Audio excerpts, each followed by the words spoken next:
ఇప్పుడు యేసు ప్రభుల వారు ఈ లోకంలో ఆయన ఆదిలో ఉన్నంత మహిమతో ఉన్నవాడు కాదు.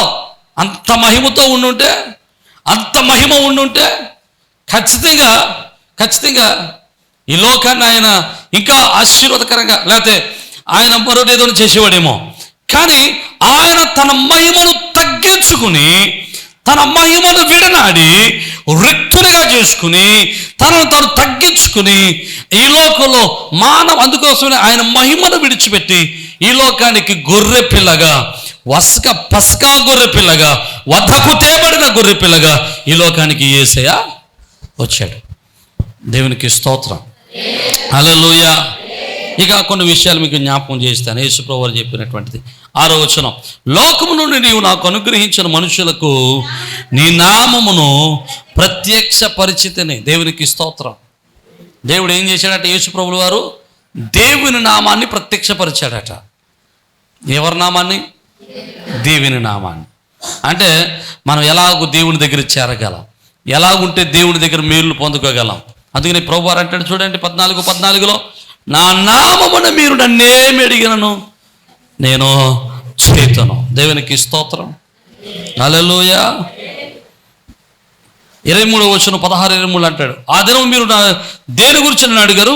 మీరు తండ్రి నా పేరట ఏమి అడిగినను మీకు అనుగ్రహించును. నా పేరట అంటే దేవుని యొక్క నామాన్ని అక్కడ ప్రకటించాడు. ఏంటి ఆ దేవుని నామం అంటే? యేసు నామము. ఏ నామము? అందుకని మనం ప్రార్థించేటప్పుడు ఏ నామంలో ప్రార్థన చేయాలి? నువ్వెంత ప్రార్థన చేయి, ఎంత ప్రార్థన చేయి, ఖచ్చితంగా లాస్ట్ని యేసు నామములోనే పూర్తి చేయాలి. యేసు నామములోనే దాన్ని పూర్తి చేయాలి. అప్పుడు ఆ ప్రార్థనకు సంపూర్ణత ఏర్పడుతుంది. యేసునామం చెప్పకుండా, యేసునామం ఉచ్చరించకుండా, యేసునామంలో ఆ ప్రార్థన దేవునికి అప్పగించకుండా ఆ ప్రార్థనకు సంపూర్ణత ఉండదు. ఆ నామాన్ని యేసుక్రీస్తు ప్రభుల వారు మనుషులకు ఆయన కనుపరిచాడు. ఇక మనం జ్ఞాపకం చేసుకుందాం. తన గురించి తాను చెబుతూ ఈ విషయాలన్నీ చెబుతున్నాడు. ఏ విషయాలు? ఆయన తన గడియ వచ్చిందని చెప్పాడు, ఆయన తన పనిని సంపూర్ణం చేశారని చెప్పారు. అలా రెండవది, ఆయన సర్వశరీరం అధికారం కలిగిన వాడిని చెప్పారు. మూడవది, ఆయన నామాన్ని ప్రత్యక్షపరిచాడు. నాలుగవది, ఆయన ఆదిలో నుండి ఉన్నవాడను అని చెబుతూ జ్ఞాపకం చేశాడు. చేసి రెండవ ప్రార్థన ఏంటంటే తన శిష్యుల కోసం ప్రార్థన చేస్తున్నాడు. చూడండి ఆ మాట మీకు జ్ఞాపకం చేస్తాను. 11వ వచనం చదువుతండి. నేనిక నువ్వు లోకములో ఉండను కానీ వీరు లోకములో ఉన్నారు, నేను నీ యొద్దకు వచ్చుచున్నాను. పరిశుద్ధమైన తండ్రి, మనం ఏకమై ఉండలాగున వారు నువ్వు ఏకమై ఉండనట్లు నీవు నాకు అనుగ్రహించిన నీ నామమందు వారిని కాపాడుము. దేవునికి స్తోత్రం. అంటే యేసుక్రీస్తు ప్రభువు వారు చేస్తున్నాడు. రెండవ ప్రార్థన ఏంటంటే శిష్యుల కోసం ప్రార్థన చేస్తున్నాడు. ఎందుకు శిష్యుల కోసం ప్రార్థన చేస్తున్నాడంటే శిష్యులను కాపాడమని ప్రార్థన చేస్తున్నాడు. ఇంకొంచెం ముందరకెళ్తే శిష్యులను మహిమపరచమని ప్రార్థన చేస్తున్నాడు. ఎందుకు వాళ్ళని కాపాడాలి? మీకు చక్కటి విషయం చెబుతాను చూడండి. లూకా రాసిన శుభవార్త 22వ అధ్యాయం 31వ వచనం. లూకా 22వ అధ్యాయము 31వ వచనం. సీమోను, సీమోను, ఇదిగో సాతాను మిమ్మును పట్టి గోధుమల వలె జల్లించుటకు మిమ్మును కోరుకునేను. హల్లెలూయా. శిష్యులతో మాట్లాడుతున్నాడు. ఏమనట? సీమోను, ఓ సీమోను, సాతానుడు మిమ్మల్ని కోరుకున్నాడు. ఎందుకు కోరుకున్నాడు? గోధుమలు జల్లినట్లుగా మిమ్మల్ని జల్లించడానికి. అయితే నేనేం చేశాను? చదవండి తర్వాత. నీ నమ్మిక తప్పిపోకుండానట్లు నేను నీ కొరకు వేడుకుంటుని. అంటే ఇక్కడ ప్రార్థన చేస్తున్నాడు. ఇక్కడ జాగ్రత్తగా వినండి. యేసు ప్రభువు వారు చెబుతున్నాడు, అపవాది మిమ్మల్ని కోరుకున్నాడు. ఎందుకు కోరుకున్నాడంటే మిమ్మల్ని జల్లించడానికి కోరుకున్నాడు. ఎందుకు జల్లించాలనుకున్నాడంటే మిమ్మల్ని నమ్మకంలోంచి బయటికి ఎంటాలని. మీకు ఇంకా పూర్తిగా ఇంకొంచెం ముందరకెళ్ళి నేను చెప్పడానికి ప్రయత్నం చేస్తాను. చూడండి, శిష్యులను జల్లించడం అంటే దాని అర్థం ఏంటి? జల్లించడం అంటే జల్లెడెట్టుకొని జలించడం అంటారా? కాదు. అంటే అపవాది ఏం చేయాలనుకున్నాడంటే శిష్యులను శ్రమ పెట్టాలనుకున్నాడు, కష్టపెట్టాలనుకున్నాడు. ఎందుకు కష్టపెట్టాలనుకుంటున్నాడు? యేసు ప్రభువుని మొదట్లో ఆయనను శోధించాడు, ఆయన దొరకలేదు. ఆయన దొరకకపోయేసరికి తన శిష్యులను శోధించడానికి ప్రయత్నం చేస్తున్నాడు. అయితే ఇప్పుడు శిష్యులను శోధించాలి అంటే ఇప్పుడు ఎవరు పర్మిషన్ తీసుకోవాలి? రైట్. మీకు మంచి మాట చెప్పరా? ఈ లోకంలో ఏ క్రైస్తవుడైనా శోధనలు అనుభవిస్తున్నాడంటే ఆ శోధనలు సాతానుడు పెట్టినవి కాదు, కానీ సాతానుడికి అనుమతించబడినవి. నా మాటలు అర్థమవుతున్నాయి మీకు? సాతానుడికి అనుమతించాడు దేవుడు. దేవుడు అనుమతించిన శ్రమలే క్రైస్తవులకు కలుగుతాయి తప్ప అంతకు మించినటువంటి శ్రమలు మనుషులకు, క్రైస్తవులకు జరగవు. మీకు ఇంకో మాట కూడా జాగ్రత్తగా చెప్తాను. అంటే ఇన్ని మాటలు మీకు అర్థమవుతున్నాయో లేదో నాకు తెలియదు, కానీ కరెక్షన్ కుదురుతుందో లేదో నాకు తెలియదు, కానీ ఈ మాట చెప్తే జాగ్రత్తగా వినడానికి ప్రయత్నం చేయండి. అపవాది ఎప్పుడు కూడా ఎవరిని శోధించాలని చూస్తూ ఉంటాడు? వాళ్ళ ఇంట్లో ఉన్న వాళ్ళనా, పక్కింటి వాళ్ళనా? ఇంట్లో వాళ్ళ. వాళ్ళ ఇంట్లో వాళ్ళు ఆడి దగ్గర ఉన్నాడు, ఆడు కూడా ఎందుకు? ఆడు ఎలాగ వాళ్ళ దగ్గర ఉన్నాడు కదా. ఇప్పుడు పార్టీ మార్పించాలంటే ఏం చేయాలి? వాడిని శోధించాలి. అతుకునే చాలామందిని శోధిస్తూ ఉన్నప్పుడు, శ్రమ పెడతా ఉన్నప్పుడు విశ్వాసాన్ని కోల్పోతున్నారు. విశ్వాసాన్ని కోల్పోతే క్రైస్తవ విశ్వాసాన్ని, భక్తి జీవితాన్ని పెట్టి మళ్ళీ లోకంలో కలిసిపోతూ ఉన్నారు చాలామంది. ఎందుకు కలిసిపోతున్నారు? వారి విశ్వాసాన్ని కోల్పోతున్నారు. ఎందుకు కోల్పోతున్నారు? సాతానుడు వారిని శోధిస్తూ ఉన్నాడు. ఆ సాతాను శోధనలు వారికి ఎందుకు కలుగుతున్నాయి? ఎందుకు కలుగుతున్నాయంటే సాతానుడు వారిని ఎలాగైనానో బయటికి. యోబుని శోధించినప్పుడు వాడి యొక్క ప్రథమ గురి ఏంటండి? ఏం గురి పెట్టుకుని యోబును శోధించాడు సాతానుడు? వాడి గురు ఒకటే, ఎలాగైనాను యోబు చేత దేవుణ్ణి దూషించాలి అని. యోబు చేత దేవుణ్ణి దూషించే మాట మాట్లాడించాలని ప్రయత్నం చేశాడు, కానీ ఏం చేయలేకపోయాడు. యోబు నోట్లోంచి ఒక్క మాట కూడా రాలేదు. ఎంత శోధించాడంటే ప్రతి శోధనకి దేవుని దగ్గరికి వెళ్ళి పర్మిషన్ తెచ్చుకుంటూ ఉండేవాడు. మీకు ఇంకో మాట కూడా చెప్తాను. అపవాది ఒకవేళ మిమ్మల్ని శోధించడానికి దేవుడు అనుమతించిన ఆ అనుమతికి దేవుడు ఖచ్చితంగా పరిధులు పెడతాడు. ఎలాంటి పరిధులు పెడతాడు?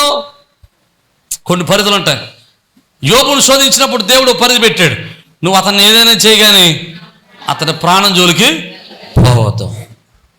యోబు మీద బలమైన నమ్మకం ఉంది కాబట్టి యోబు మీదకి అంతటి శ్రమను అనుమతించాడు. కానీ నిన్ను నన్ను ఎంతవరకు శోధించగలరు? అందుకనే బైబిల్లో అపోస్తలుడైన పౌలు కొరింథీయులకు రాసిన పత్రికలో అంటాడు, మీరు సహించగలిగిన దానికంటే ఎక్కువ మీకు శోధన కలగదు అంటాడు. హల్లెలూయా. ఎలాగట? మీరు సహించగలిగినంత శోధన కలుగుతుంది, మీరు సహించలేనంత శోధన కలగదు అంటాడు. నా మాటలు అర్థమవుతున్న వారు దేవునికి స్తోత్రం చెప్పండి. హల్లెలూయా. మీరు ఎంతైతే సహించగలరో అంతే శోధన. 10వ అధ్యాయము, మొదటి కొరింథీ 10వ అధ్యాయము 11వ వచనం చదవండి. సాధారణముగా మనుషులకు కలుగు శోధన తప్ప మరి ఏది మీకు కలగదు. దేవుడు నమ్మదగిన వాడు, మీరు సహింపగలిగిన దానికంటే ఎక్కువ ఆయన మిమ్మల్ని శోధింపబడనియడు. అది శోధించడం కాదు, శోధింపబడనివ్వడు. అంటే మీరు ఎంతైతే సహిస్తారో అంత శోధనకే దేవుడు అపవాదికి అనుమతి ఇస్తాడు. అప్పుడు మనం గుర్తుపెట్టుకోవాల్సిన విషయం ఏంటి తెలుసా? ఈ శోధన వచ్చిందంటే ఈ శోధన ప్రభు అనుమతించింది. ఈ శోధన దేవుడు పరిధిలోనే జరుగుతుంది. ఖచ్చితంగా ఈ శోధనను నేను సహించగలిగితే నేను సువర్ణము వలె మార్చబడతాను. దేవునికి స్తోత్రం. హల్లెలూయా. శోధన జయించడానికి అందుకని అంటాడు కదా, శోధన జయించగలడు. అంతేకాదు సహింపగలుగుటకు ఆయన శోధనలో కూడా తప్పించుకున్న మార్గమును కలుగు చేయను. హల్లెలూయా. శోధనకు అనుమతిస్తాడట, తప్పించుకునే మార్గాన్ని కూడా ఆయన ఇస్తాడు. దేవునికి స్తోత్రం. ఇక సాతానుడు శోధించినప్పుడు మనం దేనికంటే భయపడాల్సిందే? కష్టాలు వచ్చినప్పుడు దేనికంటే మనం భయపడాల్సింది? బాధలు వచ్చినప్పుడు దేనికంటే మనం భయపడాల్సింది? ఒకవేళ శోధన వచ్చినా ఆ శోధన ఎవరు అనుమతించారు? ఒకవేళ దేవుడు అనుమతించి శోధించి అపవాది శోధిస్తున్న అపవాదికి సంపూర్ణమైన అధికారము లేదు. ఏముంది మరి? దేవుడు వానికి ఏం చేశాడు? పరిధులు పెట్టాడు, కంట్రోల్ పరిధులు పెట్టాడు. కాబట్టి దేవుడు పెట్టిన పరిధి దాటి అపవాది శోధించడు. ఒకవేళ ఈ శోధన అయిన తర్వాత కొంతకాలం, ఈ శ్రమలైన తర్వాత కొంతకాలం, ఈ బాధలైన తర్వాత దేవుడు మనలను రెండింతల ఆశీర్వాదంతో నింపుతాడు. ఆమేన్. హల్లెలూయా, హల్లెలూయా. శిష్యులతో ప్రభువారు మాట్లాడుతారు, అదే అయ్యా నా ప్రజలను కాపాడము ప్రార్థన చేస్తా ఉన్నాడు. శిష్యుల కోసం ప్రార్థన చేస్తున్నాడు, శిష్యుల కోసం ప్రార్థన చేస్తున్నాడు. మీకు ఇంచు మంచి మాట చెప్తాను చూడండి.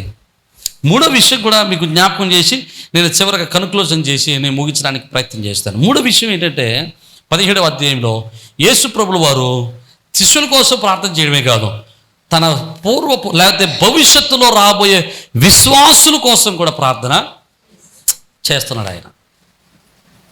అంటే నేను పుట్టక మునిపే నా కోసం ఆయన ప్రార్థన చేసేసాడు. దేవునికి స్తోత్రం. అప్పటి నుంచి చేస్తున్నాడు. ఇప్పుడు రోమీలకు రాసిన పత్రిక చూడండి, రోమీలకు రాసినటువంటి పత్రిక 8వ అధ్యాయం 34వ వచనం. రోమీలకు రాసిన పత్రిక 8వ అధ్యాయం 34వ వచనం.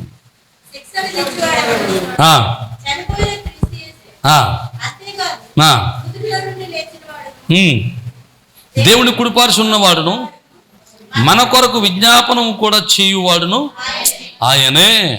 ఆయన మన కొరకు చనిపోయి తిరిగి లేచి సమాధి చేయబడి మూడవ దినాన తిరిగి లేచి ఆకాశమునకు ఆరోహణుడై దేవుని కుడిపార్శ్వము కూర్చుని ఆయన ఏం చేస్తున్నాడు? ఇప్పుడు ఎవరి కోసం? మన కోసం విజ్ఞాపన చేస్తున్నాడు. నమ్మినోళ్ళు దేవునికి స్తోత్రం చెప్తాం. హల్లెలూయా. నీ కోసం నా కోసం పరలోకంలో దేవుడు విజ్ఞాపన చేస్తున్నాడు. ఎవరికి ప్రార్థన చేస్తున్నాడు? ఆయనే దేవుడు అయ్యుండి తండ్రి అయిన దేవునికి విజ్ఞాపన చేస్తూ ఉన్నాడు. నేను మంచి మాట చెప్పనా? ఈ లోకం ఎవరిదండి? ప్రస్తుత లోకాధికారి ఎవడో? అపవాది. ఈ లోకం వాడి చేతిలో ఉంది. జాగ్రత్తగా అర్థం చేసుకోండి. ఈ లోకంలో మనం ఉంటూ ఈ లోకాధికారిని విడిచిపెట్టి మనం ఎవరి చేతిలోకి వచ్చాం? దేవుని చేతిలోనికి వచ్చాం. మనం ఇంకా లోకంలోనే ఉన్నాం కదా. మరి ఈ లోకాధికారి మనల్ని ఏం చేస్తాడండి? ఏదైనా చేయగలడు. ఎందుకంటే వాడి పరిధిలో ఉన్నాం మనం. ఇంకా మనం మరణించిన తర్వాత దేవుని పరిధిలోనికి వెళ్ళిపోతాం. కానీ ఇంకా బ్రతికే ఉన్నాం కనుక, లోకంలో ఉన్నాం కనుక, లోకం వాడి పరిధిలో ఉంది కనుక, లోకం మీద ఆడిక అది ఏలుబడి చేస్తున్నాడు కనుక, ఈ లోకాధికారిగా వాడు ఉన్నాడు కనుక మనం ఇంకా వాడి పరిధిలోనే వాడి కిందే ఉన్నాం. ఇప్పుడు వాడి పరిధిలో ఉంటూ వాడికి వ్యతిరేకంగా ఉంటే వాడు మనల్ని ఏం చేయాలండి? అసలు నా మాట మీకు అర్థమవుతుందా? నమిలి పిప్పి చేసి వదిలేయాలి కదా. ఇప్పుడు ఉదాహరణ చెబుతాను. భార్యాభర్తలు రోడ్డు మీద వెళ్తూ ఉంటారు. కొన్నిసార్లు చూస్తూ ఉంటాను నేను. భర్త బండి నడుపుతూ ఉంటాడు, వెనకాల భార్య సంటించేస్తూ ఉంటుంది. బండి నడిపిది ఆడే, బండి ఆడిది. బండి మీద కూర్చొని వాడు ఒకవేళ ఎక్కడైనా బండి ఆపే దిగ అని వదిలే వెళ్ళిపోవడం అనుకోండి, ఏంటి పరిస్థితి? కానీ ఆడు ఏం చేస్తాడు? లాభండి భరిస్తున్నాడు. ఇప్పుడు వాని లోకంలో ఉన్నాం, వానికి వ్యతిరేకంగా వానికి ఇష్టం లేని క్రీస్తు మార్గంలోనికి వచ్చాం. క్రీస్తు మార్గంలోకి వచ్చి వాడిని తిడతాం. అలాంటప్పుడు వాడు మనల్ని ఏం చేయాలి? లోకంలో పిప్పి చేసేలా. కానీ వాడు ఏం చేయలేకపోతున్నాడు? మనల్ని మన వైపు కన్నెత్తి కూడా చూడలేకపోతున్నాడు. నా మాటలు అర్థమైతే దేవునికి స్తోత్రం చెప్పాడు. హల్లెలూయా. కారణం ఏంటో తెలుసా? నీ కోసం నా కోసం పరలోకంలో దేవాతి దేవుని సన్నిధిలో యేసుక్రీస్తు ప్రభువుల వారు విజ్ఞాపనము చేయుచున్నాడు. నమ్మిన వాళ్ళు దేవునికి స్తోత్రం చెప్పండి. హల్లెలూయా. నీ కోసం నా కోసం ఆయన విజ్ఞాపన చేస్తున్నాడు, ఆయన ప్రార్థన చేస్తున్నాడు. అయ్యా లోకంలో వారిని విడిచిపెట్టి వచ్చానయ్యా, వారిని కాపాడు తండ్రి అని ప్రార్థన చేస్తున్నాడు. అపవాది వెళ్తున్నాడు, వెళ్ళి అయ్యా అపవాది వెళ్ళి ప్రభు దగ్గర నిలబడి నానుగొని పిండేద్దాం అనుకుంటున్నాను, నానుగొని నాశనం చేసేద్దాం అనుకుంటున్నాను అంటే యేసు ప్రభు వారు అంటున్నాడు పక్క నుండి, ప్రభువా వాడిని తట్టుకోలేడేమో నాయన, వాడిని తట్టుకోలేడేమో నాయన, వాడిని శ్రమలు తగ్గించు నాయన అని యేసు వారు నా కోసం ఏం చేస్తున్నాడు ఆయన? ఆమేన్, హల్లెలూయా. నీ పక్షాన ఆయన ఏం చేస్తున్నాడు? విజ్ఞాపనం చేస్తున్నాడు. నమ్మిన వారు దేవునికి స్తోత్రం చెబుదాం. హల్లెలూయా, హల్లెలూయా. యేసు ప్రభువు వారు ఆనాటి నుండి ఈనాటి వరకు నీ కొరకు నా కొరకు విజ్ఞాపన చేసే పనిలో ఉన్నాడు. నువ్వు ఒంటరి వాడు కాదు, ఆయన నిన్ను విడిచిపెట్టిన వాడు కాదు, నిన్ను విడనాడినటువంటి వాడు కాదు. ఆయన నీ కొరకు ప్రాణం పెట్టిన వాడు మాత్రమే కాదు, నీ కొరకు మరణించిన వాడు మాత్రమే కాదు, నీ కొరకు మరణించి తిరిగి లేచిన వాడు మాత్రమే కాదు, ఆయన నేటికి సజీవుడిగా ఉన్నవాడు మాత్రమే కాదు, నీ గురించి నా గురించి ఎల్లవేళలా ఆలోచిస్తూ ప్రేమిస్తూ ప్రార్థిస్తూ ఉన్నవాడు.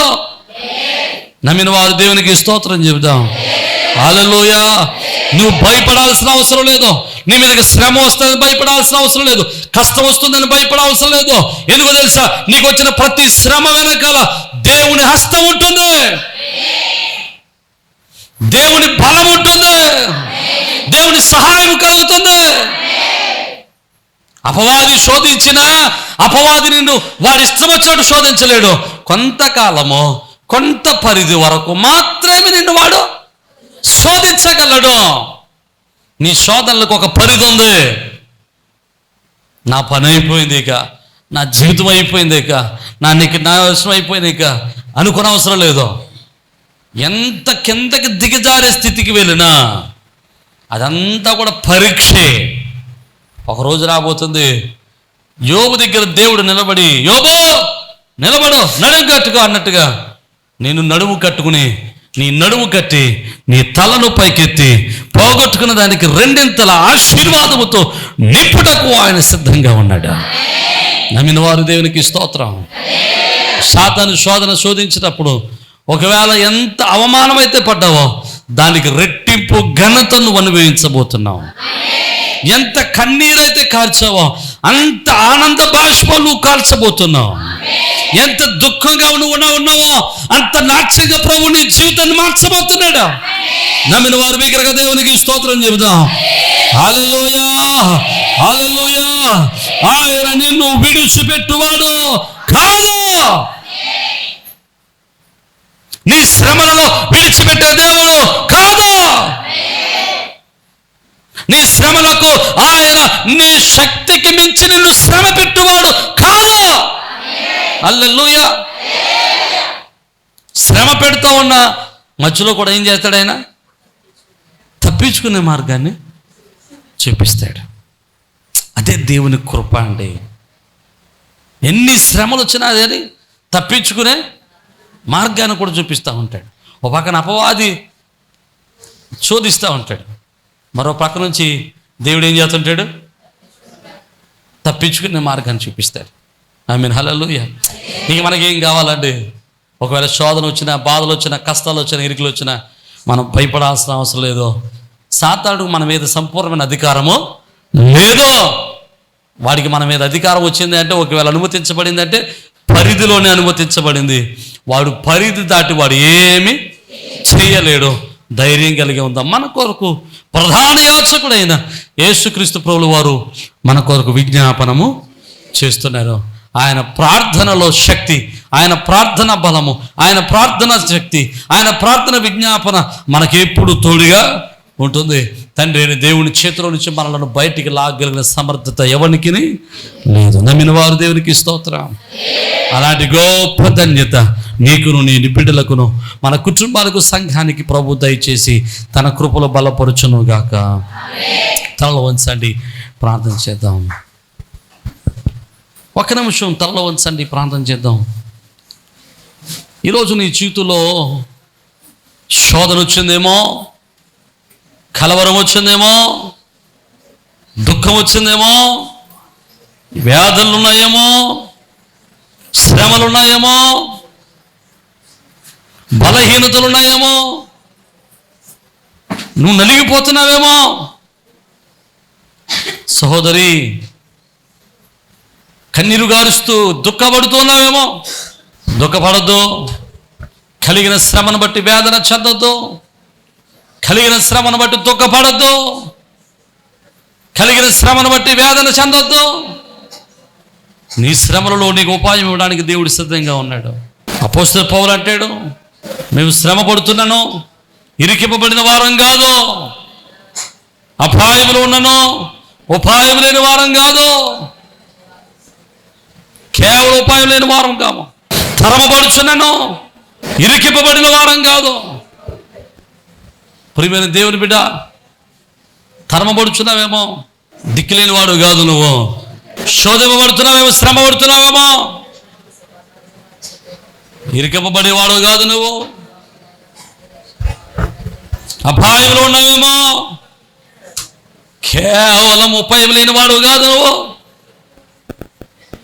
తరమపడుచున్నావేమో, దిక్కులేని వాడు కాదు నువ్వు. దిక్కులేని వాడు అనుకుంటున్నావేమో, పడద్రోయపడుతున్నావేమో, నశించిపోయేవాడు కాదు నువ్వు.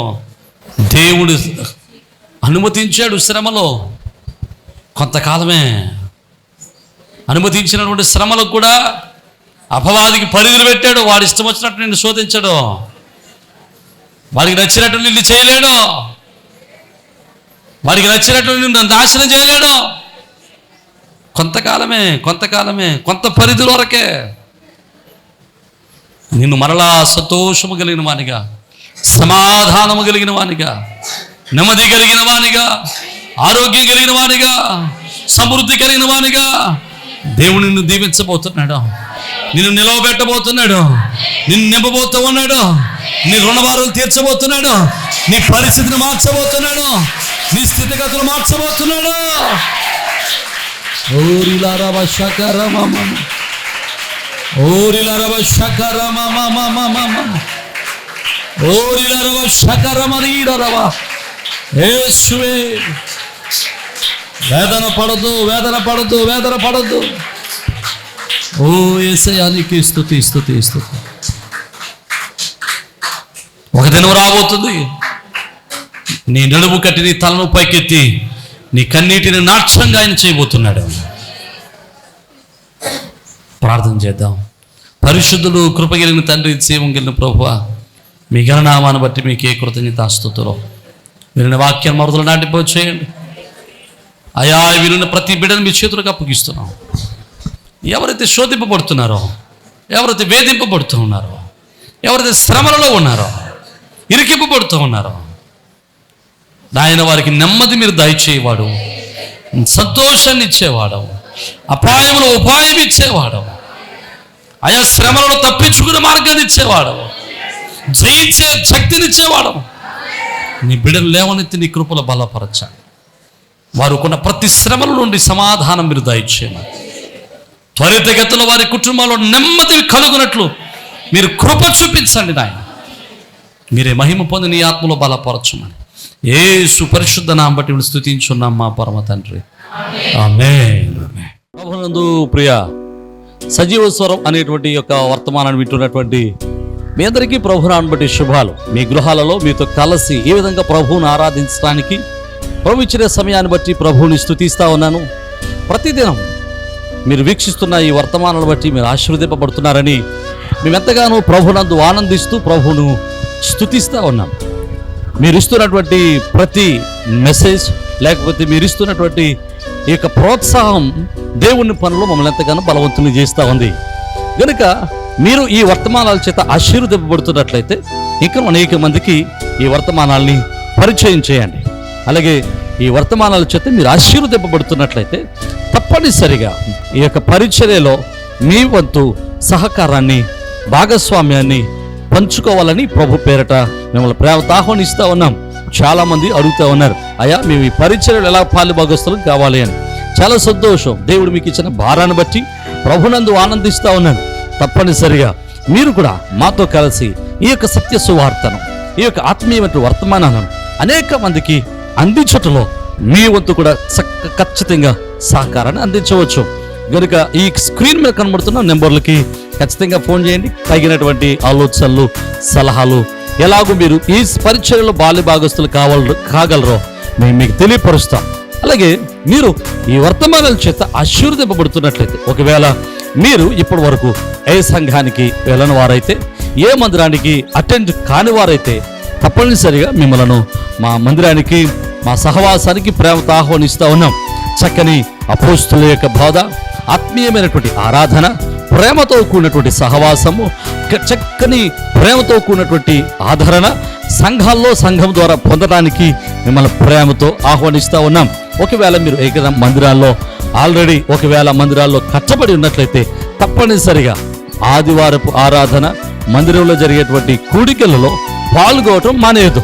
తప్పనిసరిగా మీ మందిరాల్లో బలవంతులై, శ్రేష్ఠులై, దేవుని పనులు బలవంతులుగా ఎదగాలని మిమ్మల్ని ప్రేమతో ఆహ్వానిస్తున్నాం. ఒకవేళ ఎక్కడా మీరు పరిచర్యలో, ఏ పరిచర్యకు, ఏ సహవాసానికి ఒకవేళ మీరు అట్టుకట్టి ఉండకపోతే, ఏ సహవాసంలో మీరు పాలుభాగస్తులుగా ఉండకపోతే తప్పనిసరిగా మిమ్మల్ని ప్రేమతో ఆహ్వానిస్తూ ఉన్నాం. మన పరిచర్యల ద్వారా ఇంకా అనేకమైనటువంటి పరిచర్యలు జరుగుతూ ఉన్నాయి. ప్రతి నెల అనాథల పరిచర్య చేస్తూ ఉన్నాం. ఈ అనాథల పరిచర్యలో చాలామంది యవన బిడ్డలు తమ యవన కాలంలో తమ యొక్క భర్తలను కోల్పోయిన వారు ఉన్నారు. అలాగే చిన్న చిన్న పిల్లలు పెట్టుకుని వారు పోషిస్తున్న వారు ఉన్నారు. వారిని పోషించడానికి దేవుడు మాకు ఇచ్చినటువంటి ఆలోచన బట్టి ప్రతి నెల కొంత సహాయాన్ని చేస్తున్నాం. ఇంకా ఆ సహాయాన్ని అనేక మందికి పంచాలని ఆశపడుతూ ఉన్నాం. ఇలాంటి దేవుని పరిచర్యలో మీరు కూడా మీ యొక్క సహకారాన్ని ప్రేమతో అందించవచ్చు. అలాగే ప్రతి నెల సెకండ్ సాటర్డే మన మందిరంలో చిన్న పిల్లల ప్రోగ్రాం జరుగుతుంది. ఇది ప్రతి నెల జరుగుతూ ఉంది. మీరు కూడా మీ పిల్లలు దేవునిలో ఆత్మీయంగా బలపడాలని ఆశపడితే తప్పనిసరిగా మీ పిల్లల్ని ఆ యొక్క చిన్నపిల్లల ప్రోగ్రానికి, కింగ్డమ్ చిల్డ్రన్స్ అనేటువంటి ప్రోగ్రానికి మీ పిల్లలు కూడా ప్రోత్సహించండి. తప్పనిసరిగా పంపించండి. ఉదయం 9 గంటల నుంచి 4 గంటల వరకు చక్కని పాటలు, చక్కని కథలు, చక్కని ఆరాధన, దైవభక్తి, అలాగే విశ్వాసంలో వారిని బలపరచడానికి ఎంతో మేము తోడ్పడుతూ ఉన్నాం, వారిని బలపరుస్తూ ఉన్నాం. అది మీ పిల్లలకు ఆత్మీయంగా బలపడడానికి, విశ్వాసాలు బలపడడానికి ఎంతగానో దోహదం చేస్తూ ఉంది. తప్పనిసరిగా ఈ పరిచర్యలో మీరు కూడా పాలిభాగస్తులై ఉండాలని ప్రభు పేరిట మనం చేస్తున్నాం. అలాగే ఇండియా ప్రేయర్ లీగ్ అనేటువంటి ఒక ప్రార్థనా సహవాసాన్ని నడిపిస్తూ ఉన్నాం. మిమ్మల్ని కూడా ప్రేమతో ప్రార్థనా సహవాసంలోనికి ప్రేమతో ఆహ్వానిస్తూ ఉన్నాం. తప్పనిసరిగా మీరు ఫోన్ చేయండి, తగిన విషయాలన్నీ మీతో పంచుకుంటా. అలాగే మీరు ఒకవేళ యూట్యూబ్ ద్వారా వాక్యాన్ని విన్నట్లయితే, ఒకవేళ ఈ వాక్యం ద్వారా, ఈ వర్తమానాల ద్వారా మీరు ఆశీర్వదింపబడిన వారైతే ఖచ్చితంగా ఈ యొక్క వర్తమానాలు అనేక మందికి పరిచయం చేయండి. ఈ యొక్క వర్తమానాలని మీరు అనేక మందికి పరిచయం చేసి ఈ యొక్క పరిచర్యలో మీరు కూడా తప్పనిసరిగా పాలుభాగస్తులు కావాలని, పరిచర్యలో మీరు కూడా తప్పనిసరిగా చేతులు కలిపి దేవుని యొక్క రాజ్య వ్యాప్తిలో ప్రయాసలో మీరు కూడా మాతో కలిసి రావాలని ప్రేమతో ఆహ్వానిస్తూ ఉన్నాం. ఒకవేళ మీరు రావాలి అనుకుంటే తప్పనిసరిగా మీ విషయాలు మాకు తెలియపరచండి. మీ కొరకు, మీ కుటుంబాల కొరకు, మీ బిడ్డల కొరకు మేము అనునిత్యం ప్రార్థన చేస్తున్నాం. ప్రభు కృప మీకును, మీ కుటుంబాలకును, మీ బిడ్డలకును ఎలా తోడై ఉండి మిమ్మల్ని స్థిరపరిచి ఆదరించును గాక. ఆమేన్.